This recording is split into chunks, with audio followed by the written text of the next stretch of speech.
नमस्कार, आप देख रहे हैं राजनीति, जहां हम राज्यों की खबरों से आपको रूबरू करवाते हैं। दिल्ली, जहां दिल वाले रहते हैं, लेकिन लुटियन की दिल्ली में उस दिन एक बच्ची के लिए जगह नहीं बची थी। सांसों की टूटती डोर को थामने के लिए दिल्ली के सारे बुलंद दरवाजे बंद हो चुके थे। दिल्ली में अस्पतालों का जाल बिछाने वाले केजरीवाल सोते नजर आए। उनके मंत्री संतरी सब हाथ पर हाथ धरे बैठे रहे और 14 साल की फायजा जिंदगी की भीख मांगते रह गए। देखिए एक रिपोर्ट।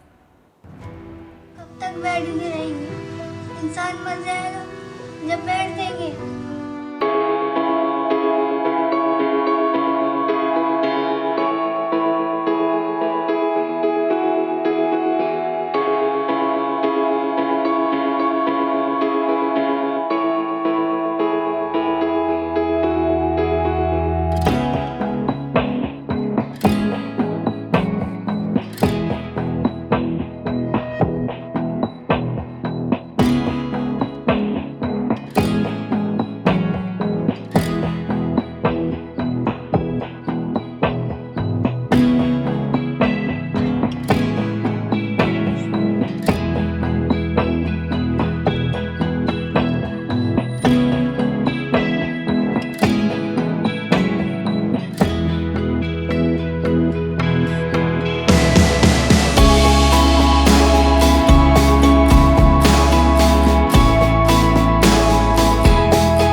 बड़े बड़े लोगों को इलाज मिलता, कहते हैं वीआईपी लोगों का इलाज होता।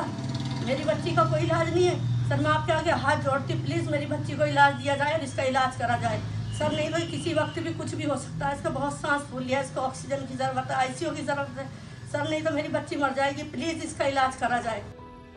गली गली क्लिनिक खुलवाने वाले, दिल्ली में अस्पतालों का जाल बिछाने वाले केजरीवाल, बताओ किसके लिए हैं ये अस्पताल? किसके लिए है आपका स्वास्थ्य महकमा?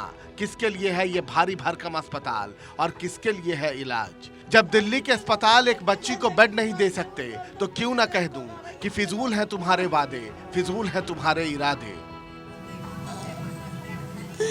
मैं रोज बच्चे गा के आ रही हूँ सरकार। एक छोटी बच्ची की जो डेथ हुई है इलाज के अभाव में, एक तरीके से हमारे समाज व्यवस्था और ख़ास करके दिल्ली की अरविंद केजरीवाल की सरकार पे एक करारा तमाचा है। उनके फेल होने का एक सबसे बड़ा उदाहरण है। बड़ी बड़ी बातें करने वाले मुख्यमंत्री अरविंद केजरीवाल एक छोटी सी बच्ची को इलाज नहीं दे सके। दिल्ली की हवा में जहर घोलने वाले केजरीवाल साहब, अगर अब तक आपको फायजा के तड़प तड़प कर मरने की हवा नहीं है, तो फिर आप हमें ही सुन लीजिए।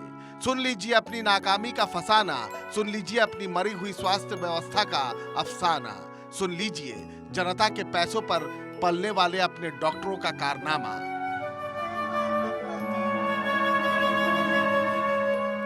14 साल की फायजा सरकारी सिस्टम की लापरवाही की शिकार हो गई।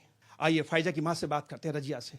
3 महीने पहले मेरी बच्ची के पेट में दर्द हुआ था। मैं बच्ची को लेके गई हूँ इंदिरा हॉस्पिटल वाले में। जब उन्होंने ऑपरेशन किया तो ऑपरेशन के दौरान मेरी बच्ची का एक फेफड़े का टुकड़ा ले गए। वो जांच कराते हैं तो जांच की 1 महीने के बाद रिपोर्ट आती है तो डॉक्टर प्रेरणा बोलती है कि आपकी बच्ची को ब्लड कैंसर आया। एम्स में धक्के खाती रही लेकिन किसी ने मेरी बच्ची को नहीं लिया। मेरी बच्ची तड़पती रही, मुझे बेड दे दो, मुझे इलाज कर दो। मुझे धक्के मार के गाड़ों से बाहर निकलवा दिया। कह रही है यहाँ से अपनी बच्ची को ले जाओ, या तुम्हारी बच्ची का कोई इलाज नहीं है, या वीआईपी लोगों का इलाज होता, तुम जैसे गरीबों का इलाज नहीं होता, तुम लोग मुंह उठा के आ जाते हो। और सरकार तो कहती है दिल्ली सरकार का अस्पताल है। हम सब जब दिल्ली सरकार का अस्पताल है तो मेरी बच्ची को इलाज क्यों नहीं मिला? सुनिए सर जी, सुने आज पूरा हिंदुस्तान, बच्चे, बुजुर्ग और नौजवान। 14 साल की बच्ची लुटियन की दिल्ली में अपने इलाज के लिए एक बेड ढूंढती रही। वो मदद के लिए चिल्लाती रही, लेकिन उसे बेड नहीं मिला।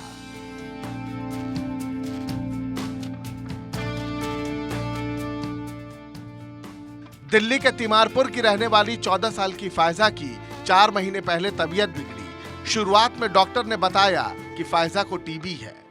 फायजा को महरौली टीबी अस्पताल में भर्ती करवाया गया।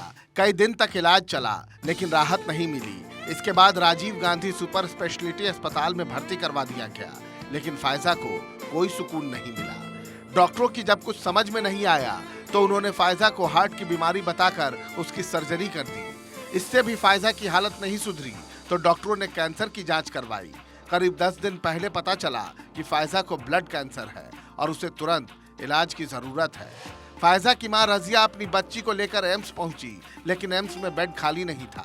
रजिया अपनी बच्ची को लेकर सफदरजंग अस्पताल भागी, लेकिन अफसोस यहाँ भी बेड नहीं मिला।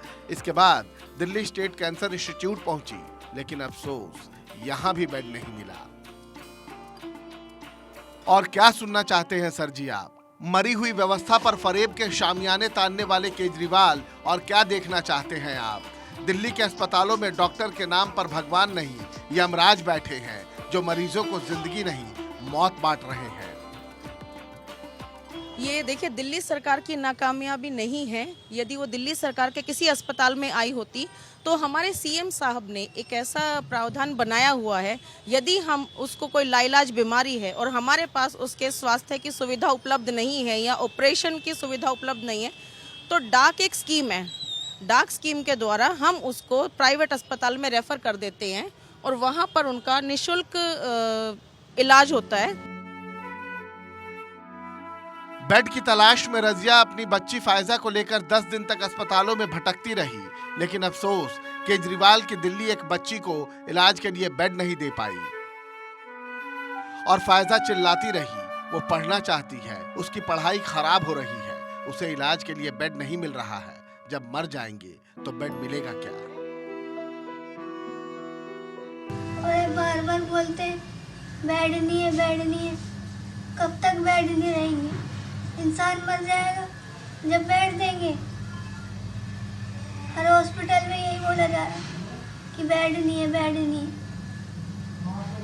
और ऐसी जमीन पर डाल रखा है, ना कोई ट्रॉली देते, ना कोई व्हील चेयर देते और ना देखने आते। मेरी पढ़ाई भी खराब हो गई 1 साल की पूरी। ये कहते कहते 14 साल की फायजा तड़प तड़प कर मर गई और दिल्ली के मुख्यमंत्री अरविंद केजरीवाल की सेहत पर इंच बराबर भी फर्क नहीं पड़ा। बात बात पर सोशल मीडिया से बयान जारी करने वाले केजरीवाल, उनके मंत्रियों और संतरियों ने फायजा की मौत पर खामोशी की चादर ओढ़ ली है। लेकिन सुनिए सर जी, रेत में मुंह छिपा लेने से सवाल मरा नहीं करते, वो चढ़ जाते हैं सरकार की छाती पर और पूछते हैं कि बताओ, दिल्ली के हाकिम तुम थे, दिल्ली की सल्तनत तुम्हारे हाथ में थी, कारों का कारवां तुम्हारे पास था, लंबी चौड़ी मंत्रियों संतरियों की भीड़ तुम्हारे पास थी, फिर 14 साल की फायजा बिन इलाज कैसे मर गई? कैसे मर गई बिन इलाज के फायजा? सुना है जब सुल्तान अपनी सल्तनत बचाने के लिए मौत से मुंह छुपाने लगता है तो मानवता का इतिहास उसे अपने पन्नों से खारिज कर देता है। जब हाकिम बेशर्म हो जाता है तो बेशर्मी अस्पताल का शाश्वत अधिकार बन जाती है। और ये सिस्टम हमारा गरीबों के लिए है। ये सरकार कहती कुछ है, दावे तो अनेक करती है, लेकिन आज देखिए इस सिस्टम को धिक्कारना पड़ेगा कि 14 साल की बच्ची, होनहार बच्ची बेमौत मारी जाती है और हमारा सिस्टम तमाशा देखता है। कैंपस पश्चिम के साथ सुरेश झा, भारत 24, दिल्ली।